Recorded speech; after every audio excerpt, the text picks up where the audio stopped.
Mahilig ka ba sa maaalat na pagkain? Alam ba ninyo na ang sobrang intake ng asin o ang pagkain ng maaalat ay makasasama sa katawan? Pero bakit nga ba nakasasama sa katawan ang sobrang asin o ang pagkain ng sobrang alat? At ano ang epekto nito sa katawan? Isa sa epekto sa katawan kung mataas ang sodium intake o kung madalas ang pagkain ng maaalat ay ang pagtaas ng blood pressure. Kapag sobrang alat ang kinakain, tumataas ang sodium sa dugo at nagiging mahirap para sa kidneys na alisin ang sobrang tubig sa katawan. Resulta nito ay ang pagtaas ng pressure sa mga blood vessel na maaaring humantong sa high blood pressure o hypertension.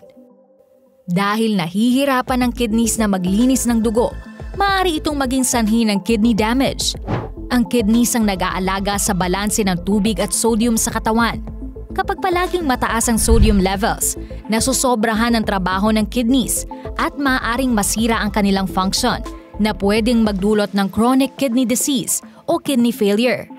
Bukod dito, ang mataas na sodium level ay nagpapataas ng posibilidad ng heart disease at stroke.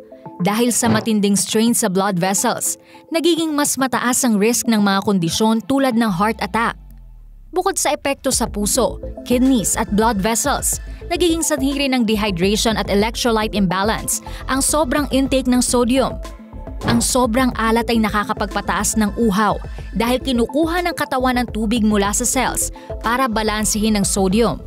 Resulta nito ay ang dehydration na maaaring magdulot ng panghihina, pagkahilo at iba pang komplikasyon. Kung may iba pang gustong malaman tungkol dito, makatutulong kung magtatanong sa pinakamalapit na doktor o health practitioner sa inyong lugar. Now you know!